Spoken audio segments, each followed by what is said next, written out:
All right, all right, all right. Greetings and salutations, trivia enthusiasts. It is I, Gentleman Jim, the third best trivia host in North America, coming at you like I do from here in my subterranean trivia lair, located far below the Earth's crust. Yeah, we got two teams up tonight. Two teams. We're going to do 2 rounds of 6 questions each for 2 teams. And I'm going to see if I can drink my weight in water. So yeah, that's what we're going to do. For those joining us for the first time, if you're watching along on Twitch, if you are watching along on Facebook, yes, the name of this is Trivia Hubbub. Trivia Hubbub, it is a trivia game, a little bit different than perhaps you may have seen before. We put teams up together and they have a chance to answer. They're going to be asked 6 questions per round. The first 5 questions are worth 6 points apiece. The last question of each round is a multi-part or multi-word answer that will be worth somewhere in the vicinity of 18 to 24 points.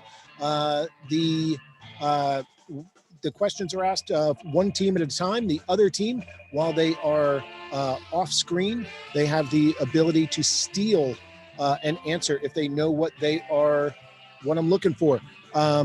So yeah, they can raise their hand, and if the team that's up doesn't answer the question correctly or doesn't come up with an answer, I'll go to the other team and we'll see if they can steal some points. What do I got to cover? I think that's about it. If you're watching, by all means, please follow Trivia Hubbub on Twitch, on Facebook, on YouTube, on Instagram. By all means, please. Let's do it. I'm going to make my, there we go. I'm going to bring up team number 1. Team number 1 tonight. We have Doug, we have Chris, we have Madalena, and we have Kate. 4 power players. Madalena, there we go. Okay.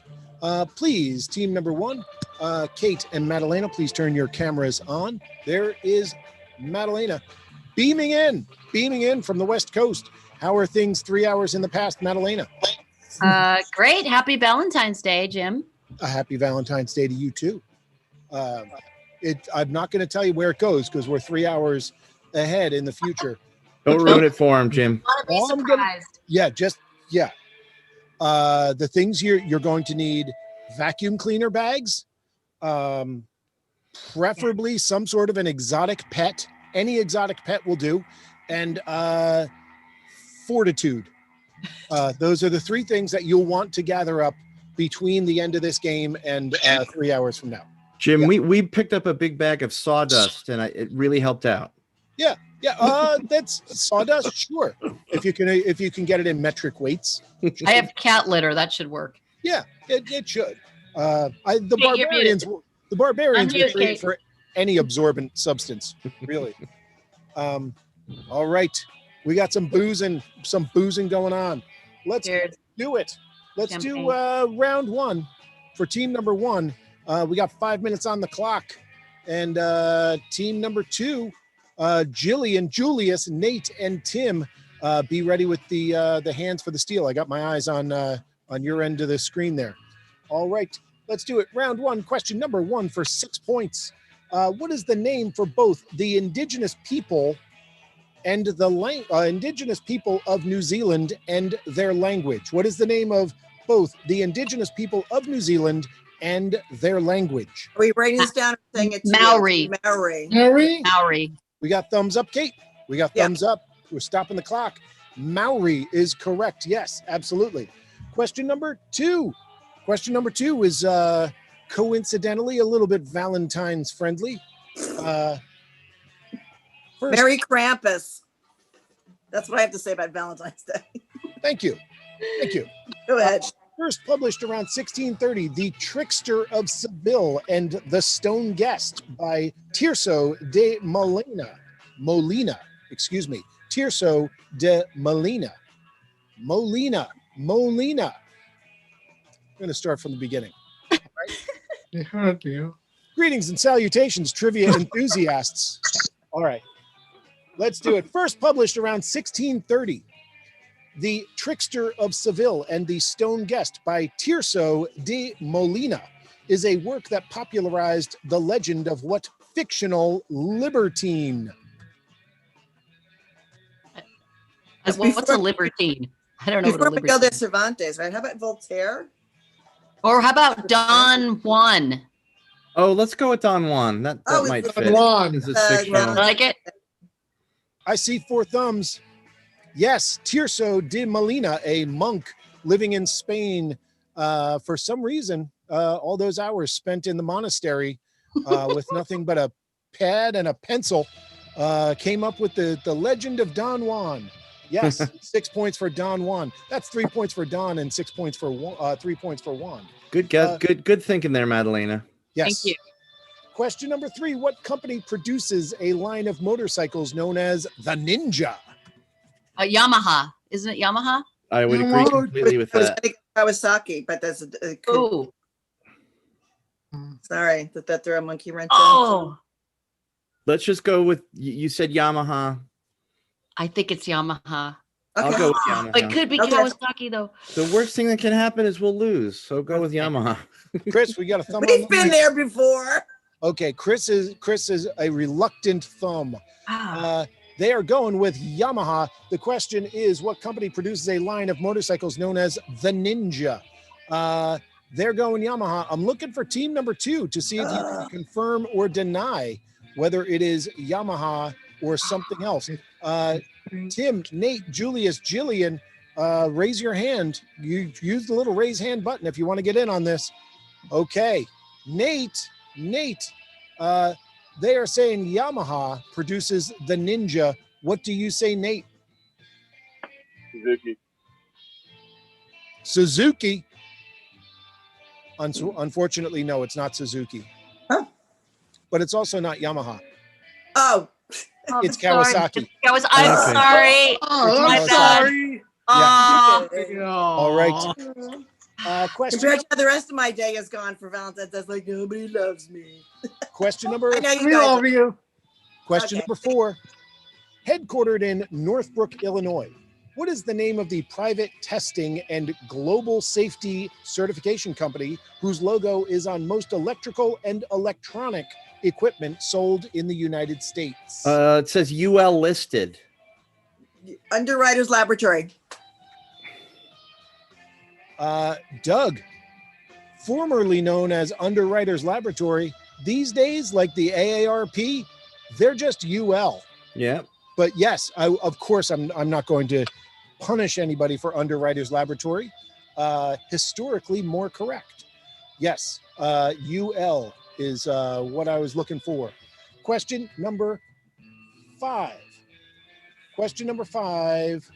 What do I want to do here? Question number 5, we're going to go with a film question. Sorry, I had to reconfigure the questions and they're sort of loading up in one direction on yours. Question number 5, for 6 points. In the 2009 film The Hangover, where did Phil, Stu, and Alan find Doug? On the roof of the hotel. On the roof of the hotel. Hotel. Yeah. Yes, that is true. Yes. So 24 points so far. Question number 6 is a 3-part answer, 7 points for each correct part. Here we go. I am going to accept either medical names or commonly used names. You can interchange them. But for instance, if the proper medical name was, say, for instance, Madalena, and the common terminology was Maddie, you can't give me both of those and get credit for them. There are 3 separate answers. Each of them has a medical name and a common name. Those you can do interchangeably, but you can't. I'm not giving you credit for 2 of the same thing. Okay. That makes sense? Yes. No double dipping. Cool. Here we go. For 7 points apiece, what are the names of the 3 small bones in the middle ear of a human? Hammer, anvil, and stirrup. All righty. Yeah. He knows All her right. waxy places. Those are the common names. Yes. Nice, Also Kate. known as you. the Malleus, the Incus, and the Stapes. The Never would have got that, but No, the stapes or the stirrup is the smallest bone in the human body. But there you go. So that's 21 points there, 24 points before. So that is 45 points Excellent in the first round. You got 402. That's 16 points for time, and that's impressive. I'm gonna make myself bigger. I'm gonna move you guys over, and we're gonna bring up team number 2 and see if they can put up a challenge to that very strong first round. Here we go. Let's see. Team number 2. Here comes Tim. Here comes Jillian. Here comes Julius. And here comes Nate. Everybody on team number 2, if you can please turn your cameras on so that we can all see your bright shining faces. Nate, it looks like your camera is located in a secret sock pile or something. It's a hidden camera on some type of a television series that's trying to get somebody arrested. You're also muted. My case is off center. Hold on a sec. Let me just pop the case off. All right. I broke my phone case. Give me one sec. Nate, we gotta ship you out something from Trivia Hubbub World Headquarters here. Either that, or we have to just start telling people you're playing from orbit. There we go. Yeah. All right, let's do it. Round 1, question number 1 for team number 2. It's a current events question. Current events question here. Yes. And it relates to something that was going on in Washington, D.C. yesterday. Trump attorney Michael Van Der Veen was laughed at on Saturday, universally mocked. They laughed at him right in the Senate for threatening that possible witnesses he would have to depose would have to come to his office in what U.S. city? Philadelphia. Yes, I will give you points for Philadelphia. Jillian, I will give you 1 bonus point if you can stylize that answer. Philly? I don't know how to stylize. I'm sorry, I couldn't be clear about it. Doug on team number 1 knows what I'm looking for. Doug, I'm not going to give you any points on this because you guys had a really strong first round. But what was I looking for? I think you pronounced it like Philadelphia. No. That was That was Channel 17 WTAF. An old cable channel from when we were children. We used to show Ultraman at 3 p.m. except for when they changed it out for Johnny Sacco and his flying robot. But that's not what I'm talking about. What I'm talking about is he specifically said, you'll have to come to my office in Philadelphia, like that. But it was Philadelphia, which nobody has ever said. But yes, you got 6 points for Philadelphia, just to be clear, not taking anything away. Question number 2. I think this might be a Nate question. Nate, what recreational vehicle company is known for their iconic silver brushed aluminum camper trailers? We don't camp in trailers out here. We use tents. All right. Anybody else looking for the name of a company that is known for their iconic silver brushed aluminum camper trailers? I think Matt. I don't know, so let's just pass so we don't waste time. We got a pass. We got a thumbs on pass. Nate, you're going to pass? Okay, we're going to stop the clock on that. Maddie on team number 1 looking to get in the first steal of the game. What is the company known for their iconic silver brushed aluminum camper trailers? Silverstream. I don't like it. I don't like that one bit. Really? Really? I'm gonna take a look. kind of a California thing, I thought. I just want to make sure that I'm not wrong. Nope. I'm sorry. I cannot give you that because it's a one-word answer that I'm looking for. And Maddie, you were close, but you weren't there. What I was looking for was Airstream trailers. Sorry. All right. Let's do question number 3. Question number 3. This will be a literature question for you. We are going to Lewis Carroll's 1871 novel Through the Looking Glass and What Alice Found There. What is the name of the dragon-like creature?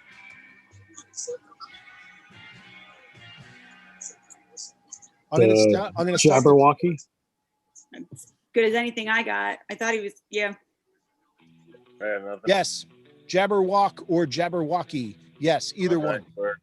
Appears in various Lewis Carroll works throughout the years. In the 2010 film, Alice is the only one who can slay the Jabberwock. But yes, 6 points for Jabberwocky. Question number 4. Yeah, here we go. It is a film question about a film that nobody here has seen, most likely, because it was a terrible film and it did very poorly. And in its first weekend of U.S. box office, it grossed $918. It is notable for being a terrible film that nobody saw. Here we go.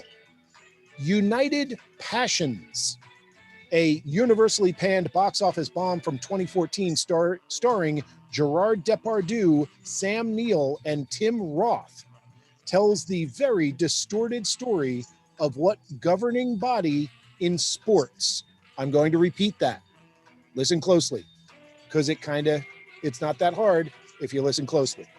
United Passions, a universally panned box office bomb from 2014 starring Gerard Depardieu, Sam Neill, and Tim Roth, tells the very distorted story of what governing body in sports. And I'm going to throw this hint in as well. The governing body that it tells the story of was the majority funder of the film. So there you go. Now I'm going to start the clock looking for the name of the governing body in sports that the film United Passions was about. What's the soccer one, Nate? Is that the IFC? FIFA. FIFA soccer one, yeah. That's the governing body? Yes. Yes. Yeah. That's right. You are correct. Yes, absolutely. Yes, FIFA is Gerard Depardieu plays the guy who preceded Sepp Blatter, the notoriously corrupt FIFA head. Yes. Question number 5. Let's go. I don't want to. I see too many literature questions in the first round. I got 3 when I should only have 2. So I'm going to go with this one. Yeah. Question number 5. If you are said to be loquacious, what are you? Talkative. That's what I thought. So, unless anybody thinks otherwise. All right. Could you just repeat that, please, Tim? Talkative. Talkative is correct. Yes. 6 points for talkative. And finally, question number 6.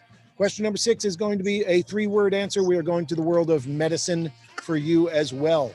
And I'm going to give you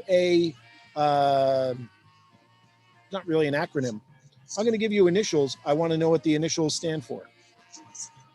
In the world of medicine, what does MRI stand for? What does MRI? M as in mnemonic, R as in reticulating, I as in ignominious. What does magnetic resonance imaging? Imaging, yes. Magnetic resonance imaging. Yep. Yes, you are correct. Magnetic resonance imaging is correct. So here we go. We got 6 points for Philadelphia. We got 6 points for Jabberwocky. We got 6 points for FIFA. We got 6 points for talkative. And we got 21 points for magnetic resonance imaging. So yes, also 45 points there. 3 minutes 58. That is 15 points. 15 points there. You are 1 point behind. But there you go. That is the score after the first round is 61-60 in favor of team number 1. I'm going to move everybody over and bring up team number 1. Here's the deal on round number 2. In case you didn't get the memo, you can still steal, but now if you steal and you are incorrect, it'll cost you points. And if you steal and you are correct, you'll get more points. But then if you lose points, you're going to lose more points too. It's a whole thing. It's a whole thing. I can't go into it. It's not my job. Oh wait, yes it is. I'm the one who came up with it. So yeah, let's remove that spotlight. Let's go like this. Let's move me over to that view, and then there we go. Don't want to make too big of a change at once. Round 2. Question number 1 for team number 1. Let's see if we can divide these scores up a little bit. Add that lead. There you go. Question number 1. What was the name of the defunct cryptocurrency that got shut down shortly after it launched in 2014 for using hip-hop artist Kanye West as part of its logo? Was Bitcoin ever shut down? I know Bitcoin is still around. No, Bitcoin's still around. Yeah, so it's not. It's a one word. Just guess like West, if it's got something to do with Kanye. Yeezy coin. Easy. Yeah, easy. I don't know. Let's pass. Yeezy coin. Julius, they're going with Yeezy coin. Are you going to make their day, or are you going to break their hearts? Oh, Julius. Sorry, I'll break your hearts. It's a coinye. Coinye is what it's called. And yes, Julius taking 2 points. Taking 2 points for team number 2. Well done, Julius.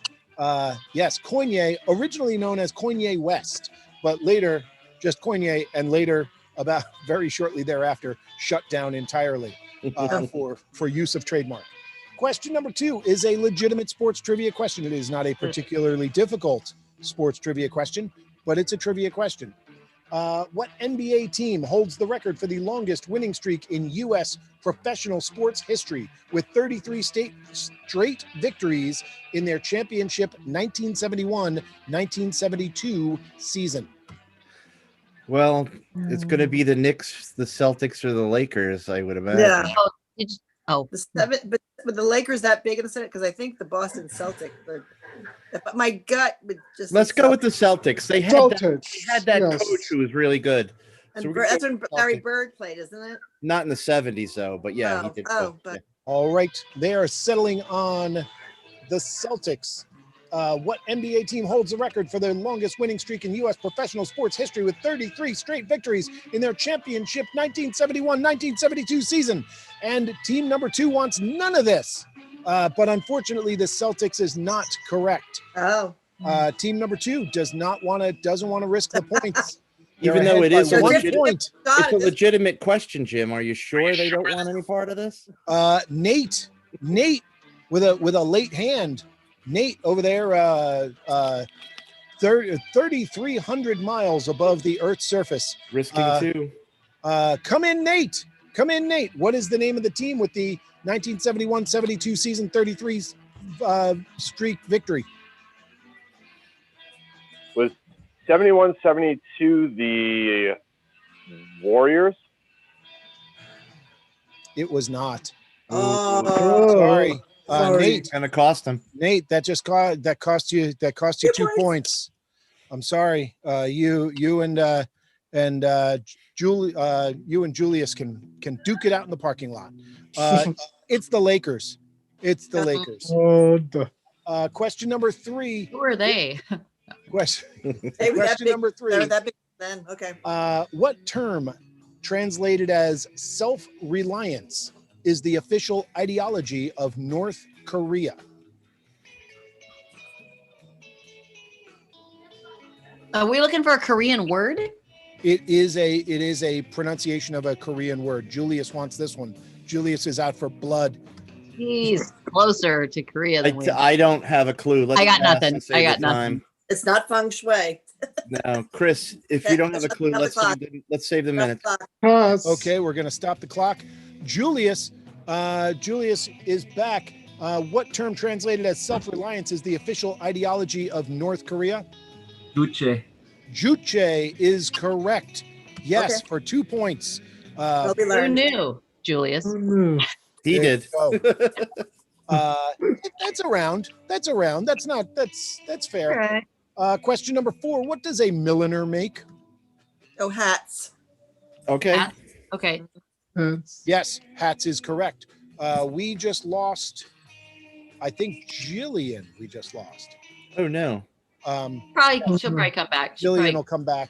got bumped. Question We have number to make a hat. 5, we're going to industry, science and industry.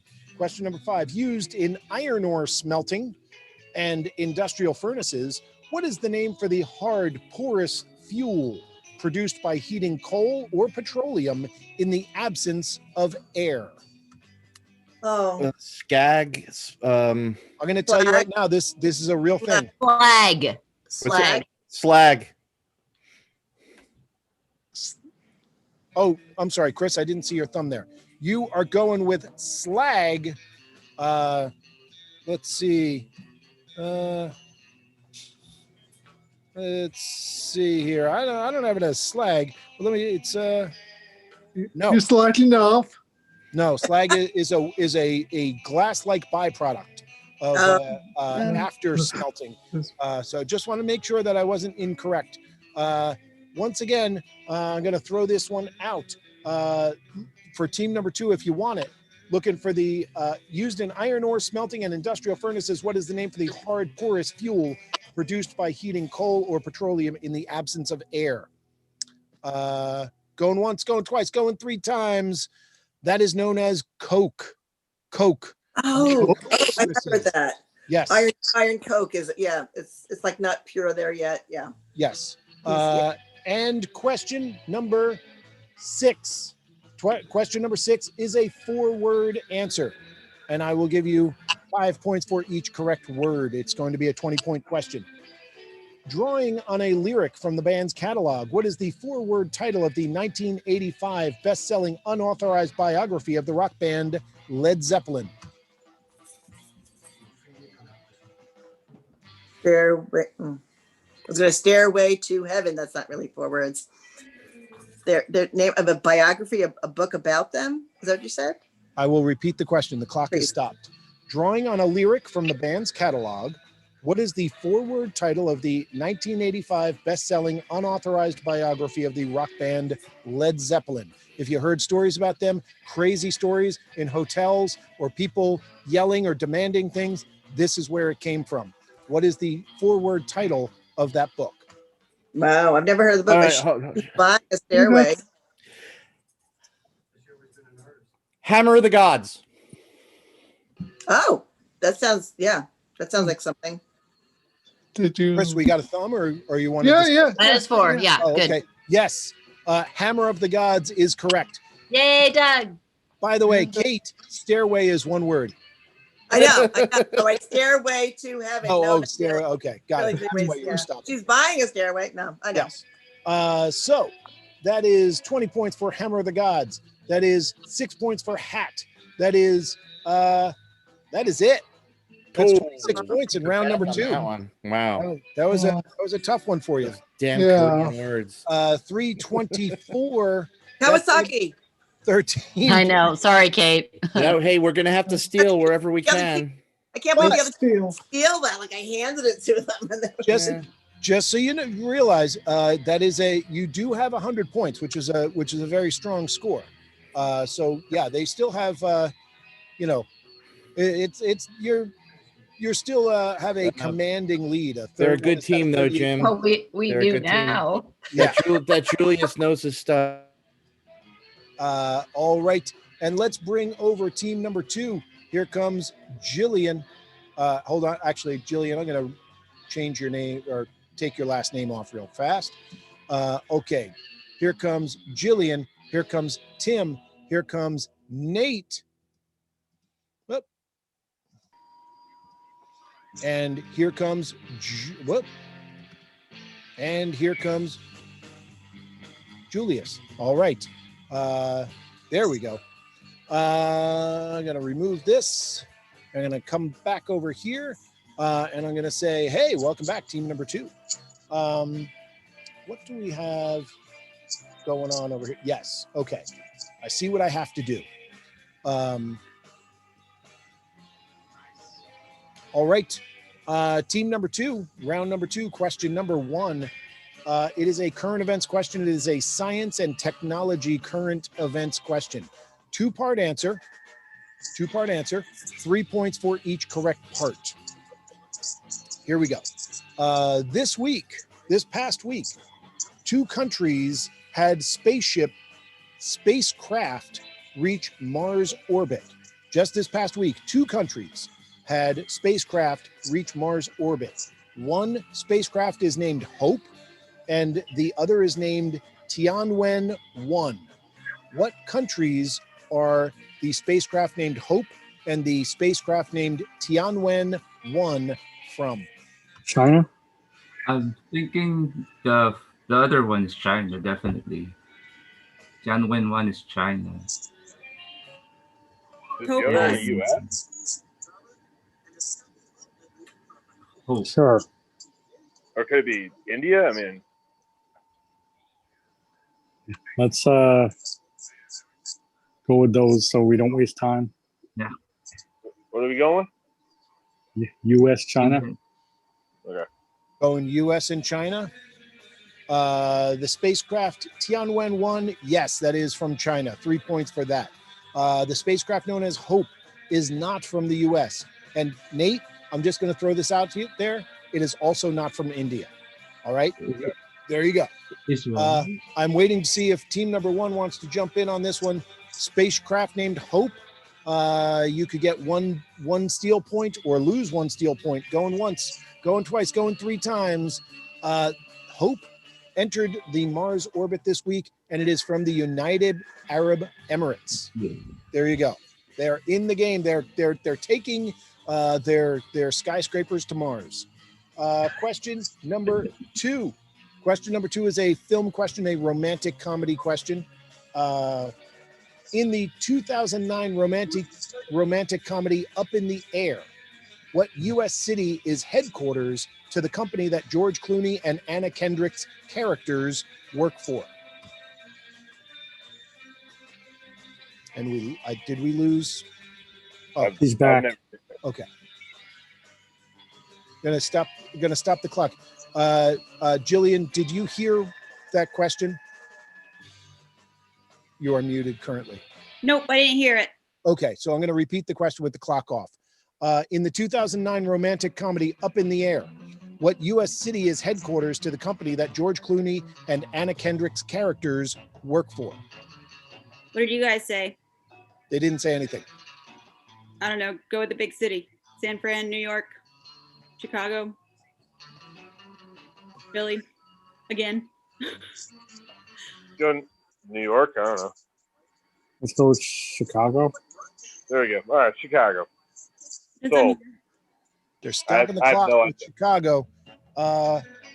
Chicago plays a role. Chicago's in there because the other woman lives in Chicago.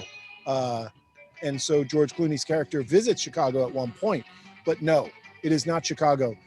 Notably, that the company, I believe they're called CTC, is headquartered in Omaha, Nebraska. And they mention Omaha about 70 or 80 times in the film. So if you saw the film and remembered anything, that would be a reasonably fair question. Question number 3. What does one measure using a bolometer? What does one measure using a bolometer? That is spelled B as in bathysphere, O as in obsequious, L as in lugubrious, O as in obsequious, meter. Bolometer. Heard of it. Yeah. Don't remember. Right? It's familiar. All right, let's not let the clock run down. All You right, don't pick know. something. I got nothing.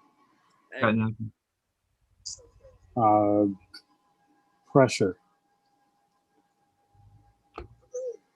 All right, they're going with pressure. Team number one doesn't want this either. The answer is it measures electromagnetic radiation. Electromagnetic radiation. There you go. Like a ghost hunting thing? It could be, sure. It Specifically, was on the tip of my tongue. it was specifically incidental electromagnetic radiation. But yes, it does sound like a ghost hunting thing, frankly. Question number four. Question number four is a music question of sorts. The Clinton Johnson Band, a country duo based in Vancouver, Washington, are best known for providing music for what 2020 streaming miniseries? Can you repeat that? Yes. The Clinton Johnson Band, a country duo based in Vancouver, Washington, are best known for providing music for what 2020 streaming miniseries? Absolutely nothing.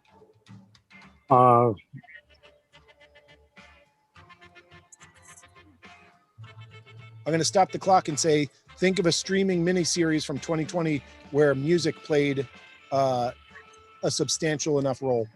Yeah, it's right there with you. I still wasn't getting anywhere. How about you guys? Free Ray Sean. Free what? Ray I'll Sean. take whatever.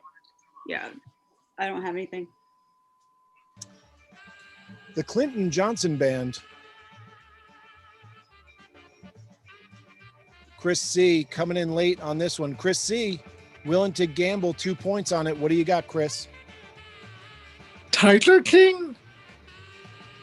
The Clinton Johnson Band provided the music that Joe Exotic lip synced to during the entirety of Tiger King.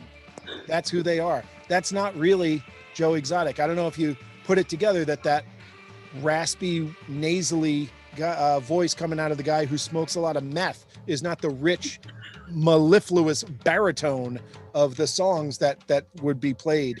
But yes, Tiger King is correct. Well done. Yes. I'm about to do that wrong. And team number one picking up a couple of steal points there. Question number 5, second to last question. According to T.S. Eliot, how many names must each cat have?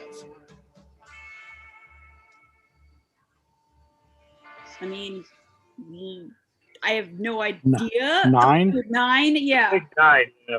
All right. T.S. Eliot is the poet who wrote the book. Oh my gosh, I can't think. I'm did not sleep a lot last night, so I can't speak or think.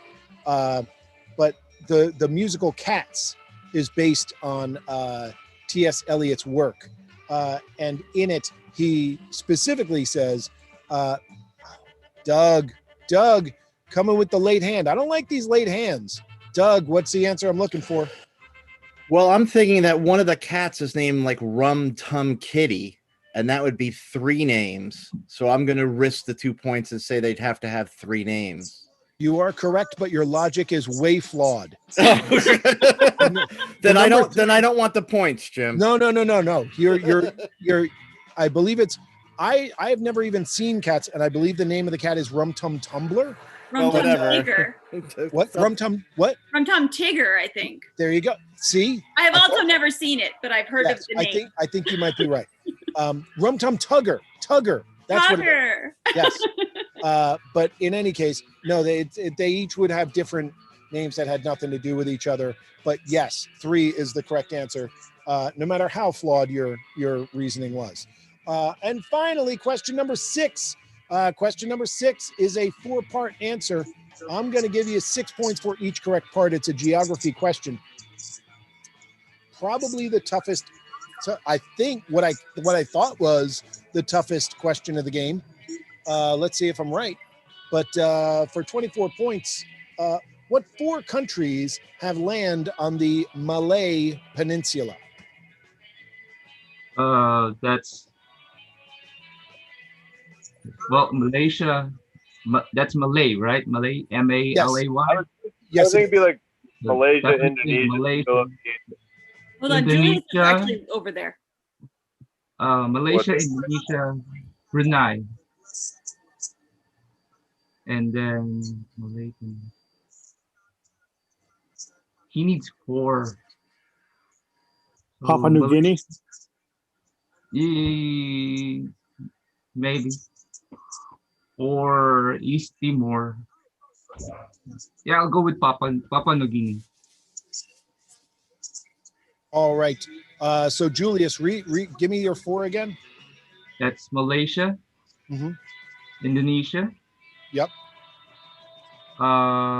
Malaysia, Indonesia, Brunei. Yep. And then Papua New Guinea. But Yep. not so Okay. sure on it. Yeah. You got some points. You don't get all the points. I'm gonna go with Maddie on this one. Maddie, they got some. They don't got all. What 4 countries have land on the Malay Peninsula? I believe Thailand has a little tail on the Malay Peninsula. Okay. Anything else? Anyone else? Well, that's my guess. I mean, I can make another guess, but I don't want to lose points. Okay, so you're just gonna stick with the 1? Yeah. Okay. So yes, you do get 2 points for Thailand. And let's see that. Kate, you're not going to get any points, but you will get the self-satisfaction of telling the world what 4 countries are on the Malay Peninsula. I'm really sorry. I was going to say Thailand. That was my. Okay. I knew Thailand. Never mind. Okay, cool. So yes, 6 points for Malaysia. Yes, 2 points to team number 1 for Thailand. The Malay Peninsula is a long strip that comes down out of mainland Asia, and it is at the very end, the very tip of it, surrounded, I believe, by Malaysia, is Singapore, and further up the peninsula is Myanmar. So it's Myanmar, Thailand, Malaysia, and Singapore. Those are the 4. I thought that was a tough one. So yeah, 6 points for that. 3 points for China, and that's it. That was a rough round 2. Through 233 is what's that? 10 points in 10 points there. I am going to make myself bigger and move everybody over and say thank you all very much. Folks, that was a rough one. That was definitely a game that played tough.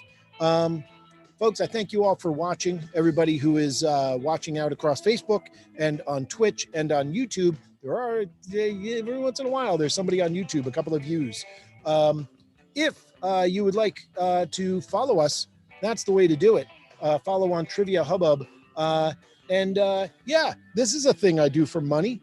This is a thing that I put a few hours aside each time to do. And if this is something you enjoy, by all means, the way that we typically show appreciation in our society is by throwing a couple of bucks in.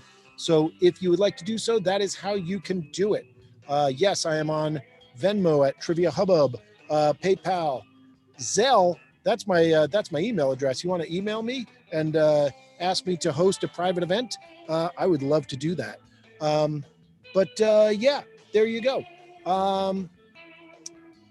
That's going to do it for tonight. And I'm going to say thank you to everybody who played on across this great planet. This was it's very nice to gratifying to have people coming in from faraway places. I like our local friends. I like our newer friends. And what is it that I'm supposed to say? Our longer standing friends. Madalena, what is the word that I'm supposed to use in opposition to new friends? What is that word? Yeah, you're not supposed to use old. I was looking to avoid it. What am I supposed to call them? Previously owned. Gently used? No. Long-standing friends?